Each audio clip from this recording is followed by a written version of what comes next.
Vamos a hablar el día de hoy de la importancia de los hábitos escolares, así que quédate con nosotros hasta el final.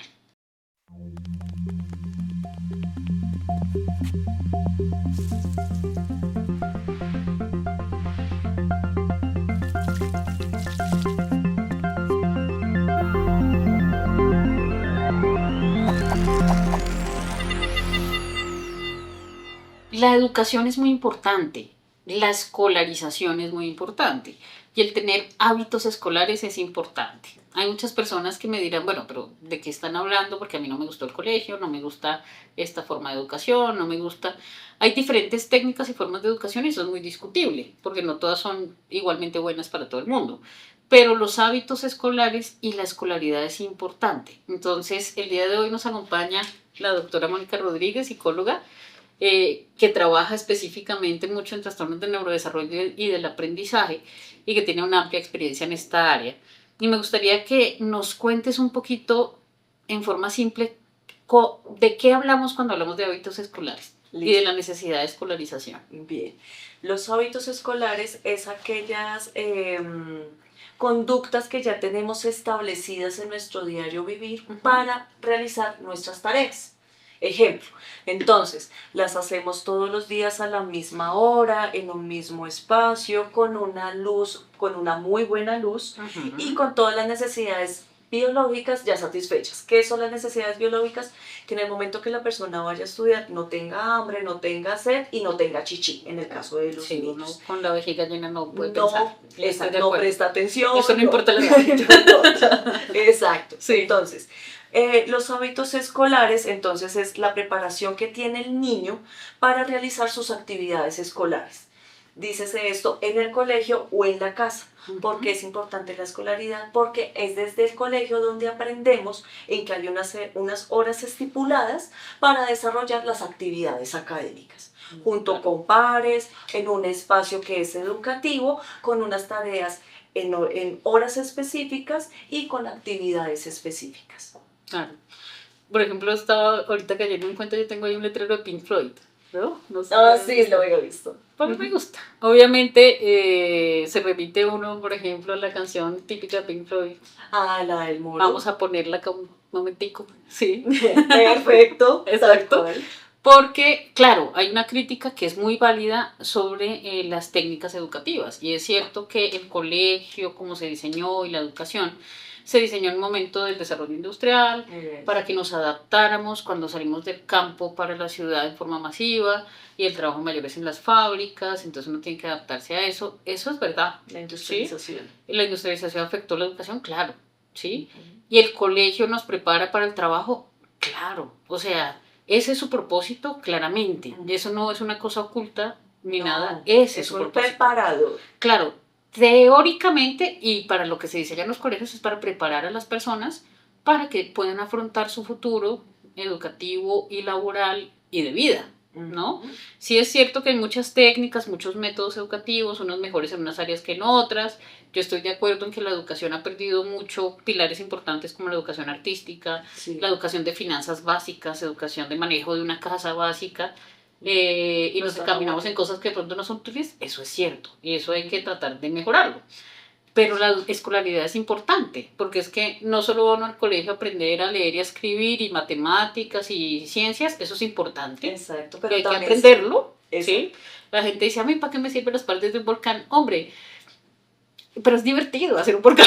Para que tengas un tema en común con tu compañero. Claro, para que aprendas a estudiar cosas a las que pronto no le ves sentido, pero a la larga te pueden o no servir, puede que no te sirvan, pero igual aprendes a estudiar algo que necesitas aprender. Aprendes normas sociales, aprendes esa disciplina necesaria de tener hábitos y estructura. De estar sentado mirando un solo estímulo o un solo y descubrir qué me está enseñando. Exacto.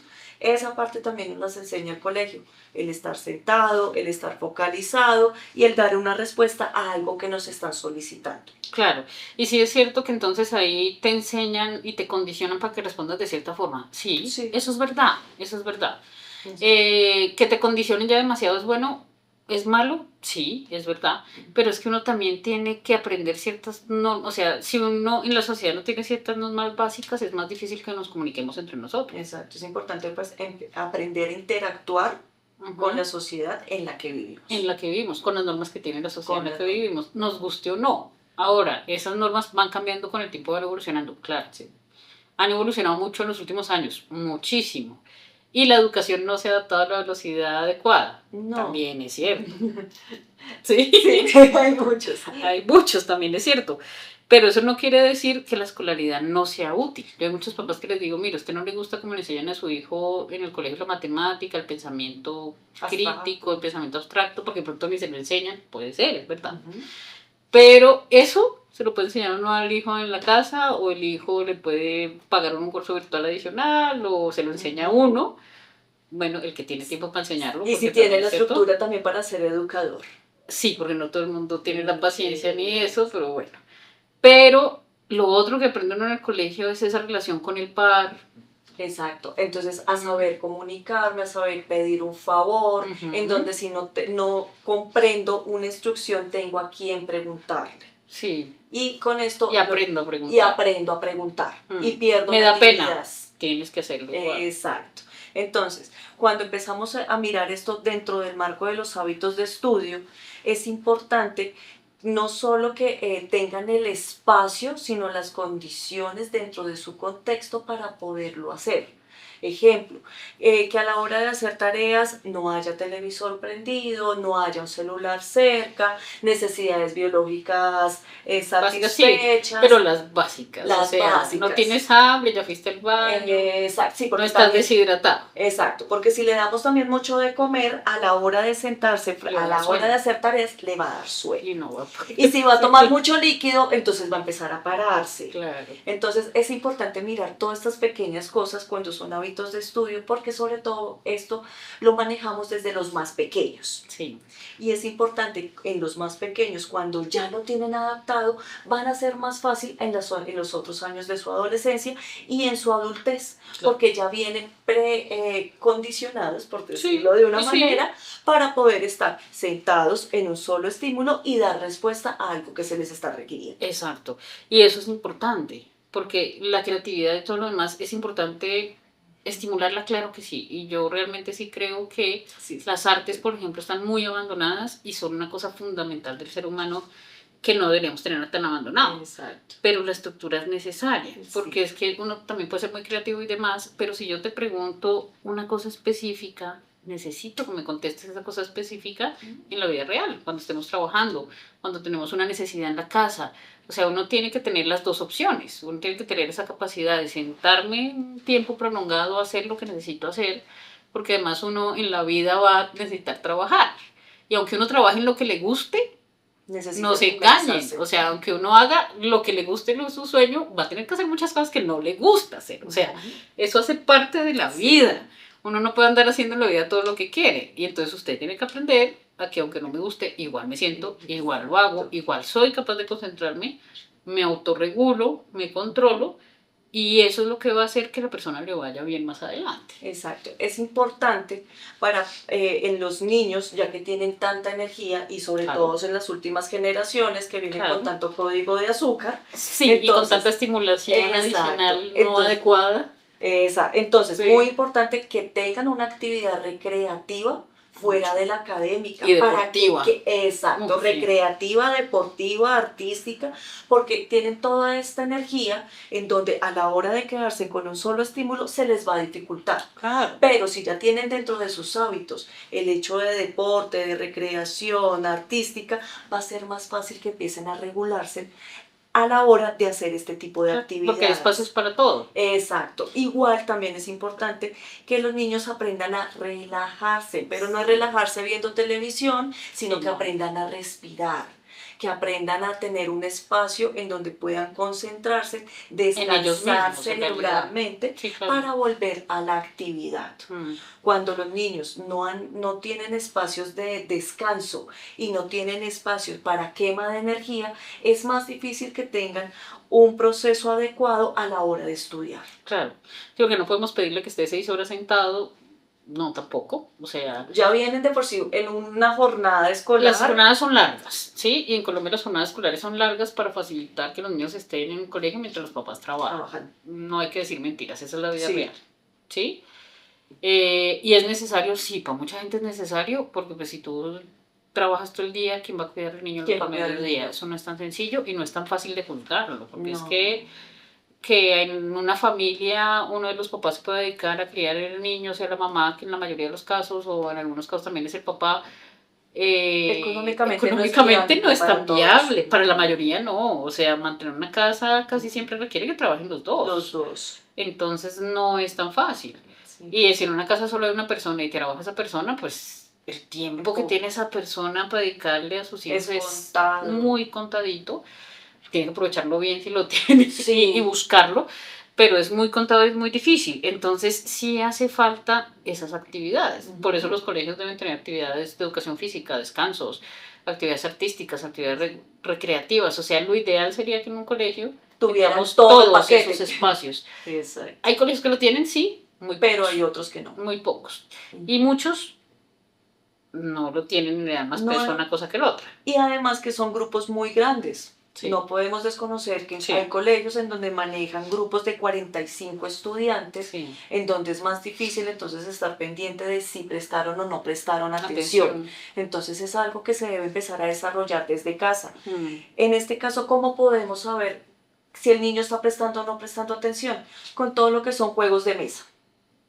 Claro. Hacemos seguimiento de instrucción, revisamos cómo está su proceso de atención, de memoria, pensamiento, de rapidez de pensamiento, resolución de problemas.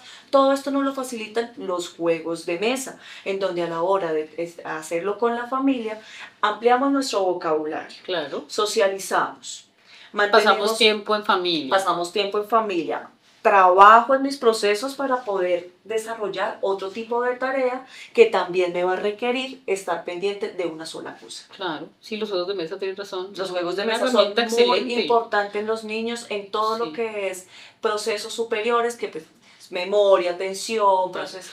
Y ya sabemos y criticamos mucho a los niños, se lo pasan jugando videojuegos en el celular. Bueno, ¿quién le dio el celular? ¿Quién le dio el celular a ese niño? ¿Quién tuvo la facilidad económica para...? No, la facilidad económica de cuál papá le soltó el celular. O sea, exacto, no seamos facilistas, no le suelten celulares a niños que no tienen edad para tener celular. Entonces, si te estás quejando de que tu hijo no suelta el celular, pues ya cometiste el error de dárselo a alguien. Hay que mirar entonces otra alternativa. Exacto. Y segundo, pues que esos videojuegos que se le pasa viendo TikTok, que eso no sirve para construir la mente, no sirve efectivamente, daña los tiempos atencionales y demás. Busquemos herramientas que sí, ese de los juegos la verdad no lo he usado mucho, te lo voy a robar y voy a empezar a subir a los pacientes y a la familia, porque es una herramienta excelente y de verdad es que cumple con todo, ¿no? Tienes solo una hora al día para estar con tu hijo, pues es una hora de jugar. Exacto. Y al mismo tiempo estimulas que tu hijo desarrolle una mente mucho más capaz y mucho más adecuada. Exacto. Y si tienen que de pronto es el niño que habla mucho, entonces bueno, vamos a jugar, se establecen las reglas desde el comienzo. Claro. En ejemplo, juego de dominó con frutas que es tan corto, entonces en este momento vamos a jugar, pero no podemos hablar. Y le vamos también regulando la rapidez del aula o la inquietud motora que pueda llegar a tener. Claro. Y además es que a veces las personas dicen, no, pues es que él es así, dejémoslo ser así. O sea, todos los seres humanos somos de una forma. ¿Sí? Podemos mejorar. Pero todos los seres humanos podemos mejorar. Todos podemos ser mejores si queremos y si nos esforzamos por serlo. Exacto. Y que es necesario para poder vivir en comunidad. Claro. Porque si a veces la gente dice, no, es que él es muy hiperactivo. Ok. Él es hiperactivo, pero él puede aprender a regularse, no va a dejar de ser hiperactivo. No. O sea, el que es hiperactivo, no necesita dejar de serlo, pero un hiperactivo bien encaminado es el que trabaja y estudia y le queda tiempo para tener novio o novia y le sobra energía. Son las personas que tienen una energía que hay que saberla. Es envidiable. Enfocada. Exacto, y bien enfocada es un superpoder, porque esa persona va a poder hacer un montón de cosas. Mal enfocada es el que nunca va a terminar nada, lo echan del trabajo, nadie se lo aguanta, es insoportable. Entonces, ese mismo rasgo, dependiendo ahí sí de verdad, Ujú. de cómo lo trabajemos. Exacto. La persona va a tener eso como una ventaja O o una desventaja. Exacto. Y por lo menos lo que acababas de mencionar de los hiperactivos, Sí, ¿cuántos deportistas de alto la rendimiento mayoría. no tienen diagnóstico de Sí, hiperactividad? y eso es malo, no, es que es No, un para rasgo. nada, son rasgos. Exacto, que bien utilizado es una maravilla. Son perfectos. Exacto. Ah, Lo mismo para el que se enfoca mucho, el que se hiperenfoca, lo mismo. Ujú. Es el que toca sacar a las malas, arrastrarlo hasta el parque, tal cual. para que aprenda a correr sin caerse, o mejor un poquito así se siga cayendo de adulto cuando corre. O los niños que tienen atención, doble atención, que tú le estás hablando, pero tienen perfectamente la posibilidad de responderte qué está sucediendo al otro lado. Sí, que cambian de foco de atención muy rápido. Exacto. Entonces, eso también es una habilidad que no todo el mundo tiene. Que no ¿sí? todo el mundo, y es muy que puede ser un problema mal enfocado, enfocado. pero bien enfocado puede ser una habilidad Sí. súper buena. Y al que se hiperenfoca, lo mismo. Eso bien, mal enfocado, terrible, porque va a tener porque problemas de socialización, va a sufrir cuando llegue la adolescencia, lo van a maltratar, no sé qué. Ujú. Pero bien enfocado Es una habilidad. es una habilidad excelente y le va a ir muy bien académicamente y laboralmente. Exacto. Entonces es eso, es identificar esas cosas y aprovecharlas bien. ¿La escolaridad puede hacerlo? Sí, lo hacen. Yo creo que la escolaridad hace lo que puede, dado el contexto histórico, los recursos, porque es que también, y yo siento que ahí sí le estamos debiendo a los profesores, por ejemplo, porque en Colombia, por ejemplo, está la ley de inclusión obligatoria, en la que los profesores tienen que tener en los colegios niños con discapacidades, con enfermedades, con dificultades de aprendizaje, en el aula con niños normales. ¿Sí? Eso está bien hasta cierta medida, porque la inclusión es buena, pero es cierto que un profesor con 40 y pico de muchachos, ¿cómo va a individualizar la educación? Exacto. Es que no puede, o sea, es imposible. Entonces yo creo que ahí sí, en Colombia, la intención de la ley es buena, la inclusión es buena, y que haya muchachos de todas las características que compartan espacios, algunas clases que compartan en el descanso, que compartan educación física.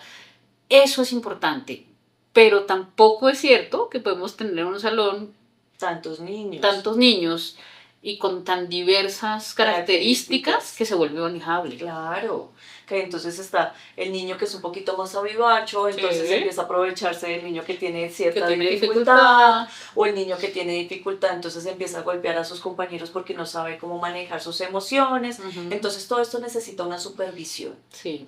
Es muy buena la intención, pero efectivamente nos quedamos muy cortos. Sí, yo creo que eso es una cosa que hay que ir buscando cómo hacemos, porque todo en el papel suena bien, pero en la vida real ya no. No, sí, hay que mirar las estrategias para ser más adaptables. Exacto, porque acordémonos que precisamente la escuela, eso que criticamos de la escuela nos prepara para el trabajo del mañana, eso no es malo. O sea, si la escuela nos prepara para que vivamos en sociedad mejor, nos adaptemos mejor y nos vaya mejor más adelante en nuestras relaciones interpersonales y en el trabajo, eso es bueno. Bienvenido sea. Y ese es el objetivo de un colegio, sí. ¿Está mejor o peor hecho? Sí, depende del colegio, depende de los recursos, depende de muchas cosas. De la estructura, sí. de todo. Pero esa estructura básica de hábitos es muy importante el colegio y ayuda a tenerla. Cualquier colegio, porque en cualquier colegio tú tienes una hora de entrada, ciertas cosas y ciertas pautas que tienes que aprender. Y es fundamental el apoyo en casa para estas habilidades. Claro. Porque es que además si en casa te llevo tarde al colegio, pues cómo va a aprender el niño a ser puntual. Exacto, tal cual. O sea, tienes que llegar a tiempo, pero el papá o la mamá lleva siempre tarde al niño. Entonces, sí, bueno, ¿dónde está el doble mensaje? Sí, sí, sí. Y sí, tienes que portarte bien, pero en la casa le enseño otra cosa. Exacto, entonces volvemos al tema de los papás, somos profesores 24/7. Sí, los papás y los cuidadores. Y cuidadores. Sí. Bueno. Creo que es un tema también muy extenso, que podríamos hablar de muchas cosas específicas, pero creo que la importancia de los hábitos escolares es básicamente esa importancia de tener hábitos y estructura en la vida. Y la verdad es que al cerebro de los seres humanos nos gusta tener hábitos y estructura. Cuando uno no tiene estructura, es mucho más difícil. Los niños agradecen la estructura. Es una cosa que a veces la gente confunde y a veces hay papás que dicen, no, es que yo soy el mejor amigo de mi hijo. No, no. Uno no necesita de un papá que el papá sea el mejor amigo. Uno necesita de un papá o de una mamá que sean papá y que sean mamá. Que ¿sí? Que lo cuiden a uno, que se establezcan preocupen por uno, límites, que establezcan límites, que le enseñen que estructura. establezcan horarios para, al igual que a los adultos, a los niños les incomoda que de un momento a otro los saquen de sus actividades o les incluyan actividades para los cuales no estaban preparados. Claro. Entonces es muy fácil con los niños, el día de mañana vamos a hacer a tal cosa, Sí. o con el mismo reloj, si tenemos reloj de manillas o el numérico, Sí. entonces cuando tal palito esté en tal lado y cuando el otro esté en tal lado, a esa hora vamos a almorzar. Eso les va dando estructura a los niños y les va disminuyendo el estrés y la angustia de nuevas situaciones o de algo que no sé cómo responder. O no saber cómo comportarse. O sea, Ujú. si la estructura ayuda para que uno tenga menos ansiedad, para Sí. que uno se comporte mejor, para que uno aprenda a autorregularse, porque uno, los seres humanos tendemos a predecir. Si yo ya sé un poquito qué va a pasar y sé cómo comportarme, voy a estar tranquilo. Exacto. Si todo es incertidumbre, todo es un desastre, si todo es un caos, emocionalmente ellos también son un caos. Sí. Que es algo que vemos mucho. Si ahorita todo el mundo tiene trastorno de ansiedad. No, no todos tienen trastorno de ansiedad. Si mucha gente está mucho más ansiosa que antes y en gran medida es por falta de estructura y son muchachos que han crecido sin estructura y entonces tampoco tienen confianza en nada, ¿no? No, son muy ambivalentes. Muy ambivalentes. Porque precisamente no han tenido como esa base en donde hay una seguridad, en donde conozco, sé qué va a pasar y sé cómo comportarme. Y sé qué va a pasar después, o sea, sé que Es una mis actos, incertidumbre. exacto, que mis actos además tienen consecuencias, entonces ya sé cómo comportarme y sé un poquito qué esperar. Pero esa incertidumbre de haber vivido sin estructura, hago lo que quiero, me crío entre el celular y el televisor y de pronto... Un momento a otro tengo que entrar a la universidad y en la universidad ya Sí. necesito tener una Sí o estructura, sí o si no el primer semestre Pues se va a echar no todo voy a porque pasar. porque no va a tener policía, porque no va a tener que lo Exacto. persiga, porque no puedes recuperar 50 veces la misma la cosa. misma materia, Que el uno dice, profesor no va a adaptar hombre, la clase a mis a necesidades. mis necesidades, porque así no Entonces, funciona. exacto. Entonces, el ser humano viene con unas características y al ser un ser social, valga la redundancia, debe adaptarse para vivir en comunidad. Sí. Bueno, creo que ha sido un tema también muy interesante. Podemos hablar de muchas otras cosas de hábitos. Cuéntenos qué opinan, si están de acuerdo, si están en desacuerdo. Cuéntenos acá en los comentarios. Esperamos que sea útil estas discusiones que estamos teniendo para muchos de nosotros, para el desarrollo personal, de nuestras familias, también para el desarrollo profesional. Así que si les están gustando los videos, por favor, denle like, compártanlo, suscríbanse, que no se suscriben y siempre se me olvida decirlo antes de decirlo solo al final. Y muchas gracias a quienes se quedaron hasta el final para escucharnos y nos veremos pronto. Muchas gracias. Bueno, gracias a todos.